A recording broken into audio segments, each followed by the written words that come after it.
Thank you, Divya. Good morning, everyone. Thank you for showing up early in the morning. I wasn't too sure myself that I could make it on time, but so little bit of context to this project. So we actually started the Android privacy project back in 2014. When I was a PhD student, that's when I started writing a custom Android operating system to dynamically analyze Android apps. Since then, 11 years down the lane, we have analyzed close to 100,000 mobile apps, Android APKs. We've analyzed different regulatory regimes like COPA, HIPAA, CCPA, and PDPA. Couple of dozen research papers, and then we work closely with regulators, especially FTC. So why I'm saying this? We feel like academically speaking, we've achieved something during the last 11 years, but the unfortunate fact is that we can start all over, and then we can just continue the publishing papers, but 10 years down the lane, we'll still be in the same place, and then people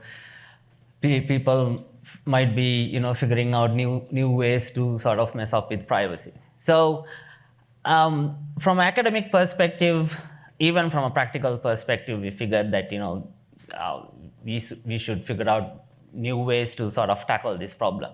So after years working with developers, consumers, regulators, we felt that there's a lot of miscommunication going around. There's a lot of misunderstanding going around on compliance requirements, about responsibilities that they should be, sort of abiding with, coming from different angles. So we figured that the best possible way moving forward in terms of privacy is to actually have a proper stakeholder engagement backed by empirical data. So no one can deny what's happening. No one can deny where we need to work on, and then actually figure it out how we can sort of fill the gaps between understanding technical limitations, and then work with different stakeholders to provide tools so that they can actually figure it out how they can do a better job. So when we talk about stakeholder engagement, there will always be people with malicious intent, and then not malicious, like just a pure mistake. So this is mainly trying to figure out those people who are not trying to mess up with privacy, they just don't know how to do it correctly. So we picked the health domain as the specific category where we could focus on the stakeholder engagement. So why health? Is there anyone here who at least contemplated changing your medical provider, or maybe your PCP because they have a really bad privacy invasive mobile app? Is there anyone? Okay, 1, 2, yeah.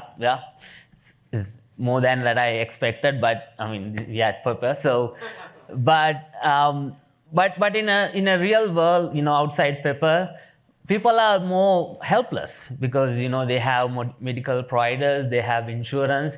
They can't go out and say, no, I'm not going to use your app because I sort of treasure my privacy. So health is very sensitive in that sense. So that's why we thought of, okay, let's start working on privacy, because in that domain, regulation and public interest research actually plays a very critical role, sort of keeping everyone intact.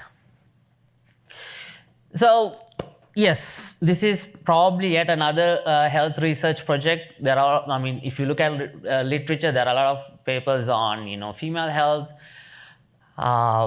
reproductive health, recovery. So there are a lot of research. So why are we doing this? Why are we sort of repeating what other people have done? Because the tool that we have is actually quite different compared to most of the other tools. So if you look at the literature, 99% of the time they use proxy with or without FRIDA.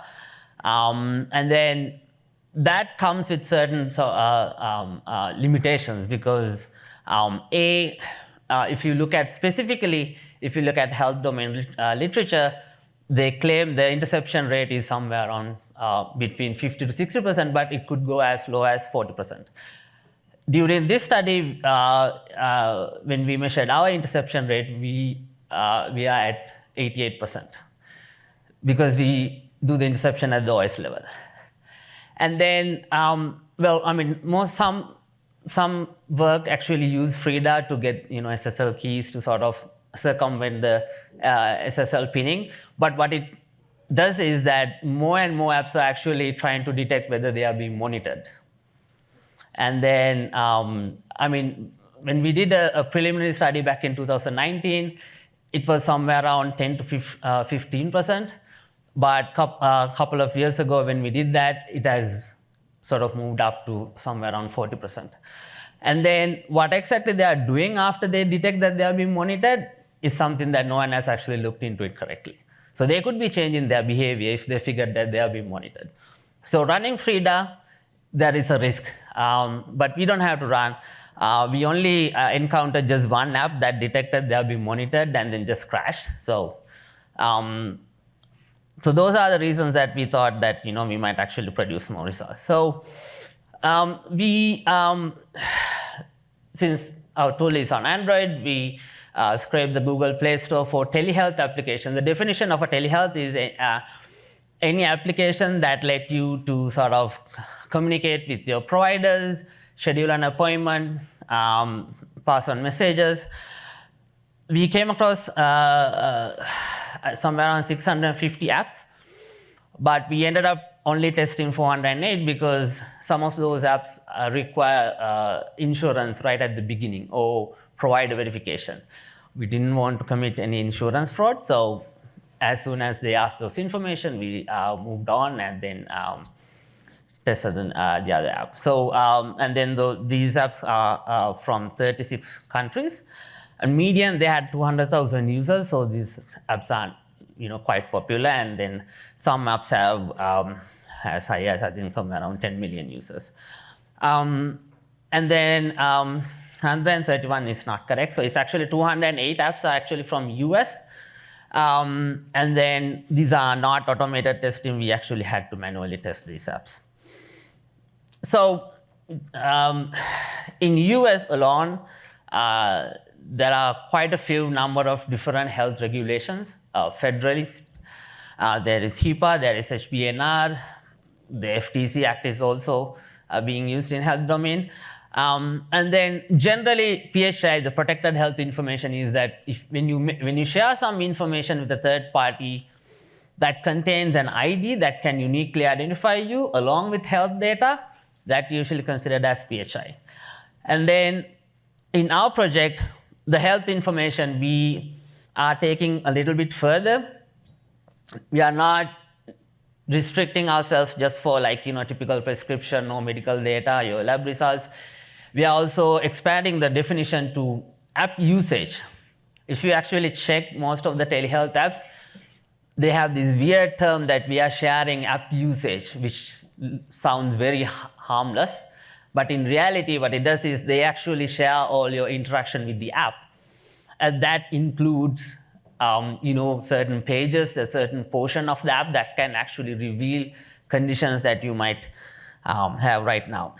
So basically, we are just talking about disclosure, right? So you have a telehealth app and you have a third-party recipient.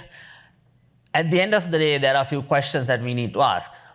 If the app, in the context of US regulations, does the app work with medical insurance, or it just accept cash directly without any insurance? So the difference is that within our context, if the app works with a medical insurance, we treat it as a covered entity that should come under HIPAA. If not, we treat them as a consumer health that comes under FTC health breach notification. So the first one is FTC Act, the Section 5 of FTC Act. So almost 63% of the apps shared information without actually properly notifying users. So that's potentially a violation. So I'm going to say potential violation because I'm not a lawyer. We have a legal consultant, an expert. He couldn't make it, so you have to bear with me. And then there are apps that did work, acted as telehealth application, but they didn't work with any medical insurance, so we label them as consumer health apps. And then 52% of those apps potentially violate HBNR because they were sharing protected health information with domains like DoubleClick, Google Analytics, usually labeled as trackers. Covered entities. Among the apps that actually did claim, or we've had proof that they were working with medical insurance, 48% of those apps are potentially violating at least one of those privacy or security rules in HIPAA because of these reasons. The most prevalent violation is sharing event data with third parties. Well, Google Analytics and Facebook are the most leading recipients.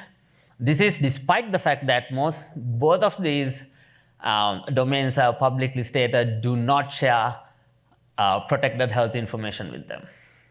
So, throughout the project, we were working closely with FTC. One of the biggest questions they had is that what is happening? They have information that to suggest that they shouldn't be using Google Analytics to share data, but they are still using it. And then we also had, I think, 5 apps that shared plain text password with domains that had nothing to do with any security or anything, which potentially violation of HIPAA security rule. And then in 2023, FTC issued a guideline saying that if an app is focusing on a particular targeted segment, like drug recovery, could be STD, just by sharing that usage information, you could be violating, that could be treated as a PHI because just the app, just the information that a person is using that app could reveal that they have a particular condition. So, and then in our data set, we had 37 apps that were targeting niche segment. 55% of them were sharing that usage information with trackers. So the important one is that we also came across with a new threat surface. This has been previously discussed in different domains. Anyone care to guess what could be the new threat surface?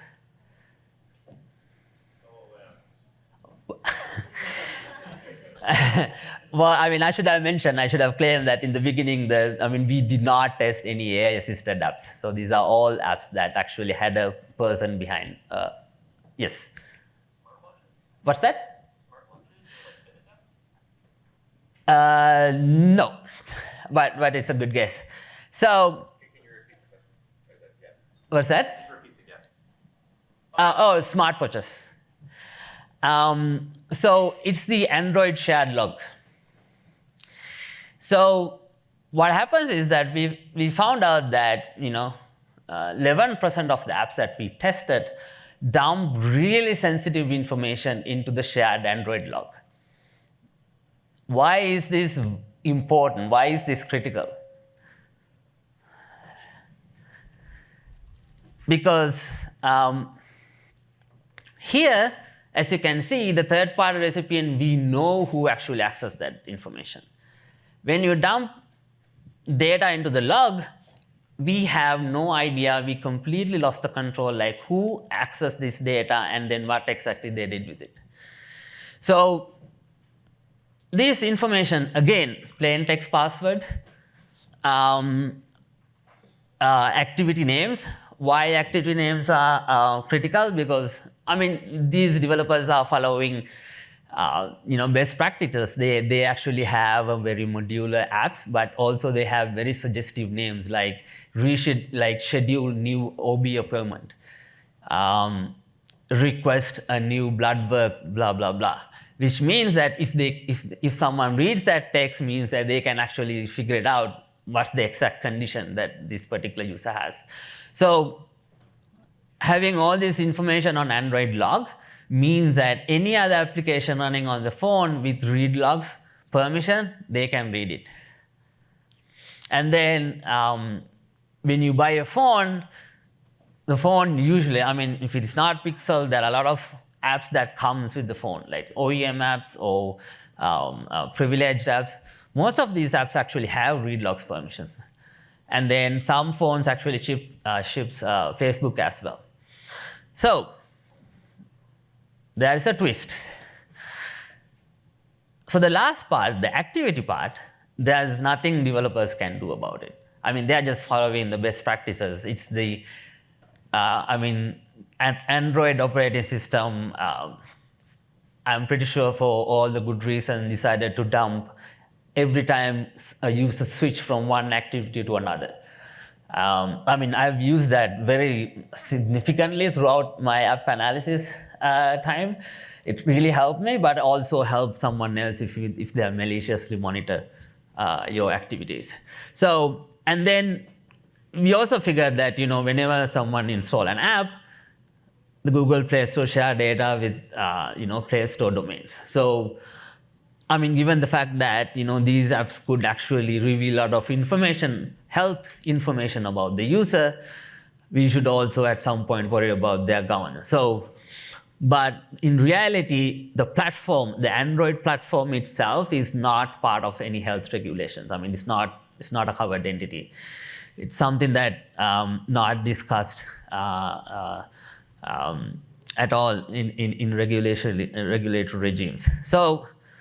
And then quickly, there was this huge news that Facebook and Yandex is sort of de-anonymizing users using a covert channel, opening up a WebRTC channel, and they try to figure out if the app is running, and if the app is running, they try to figure out whether they run their own WebRTC channel server.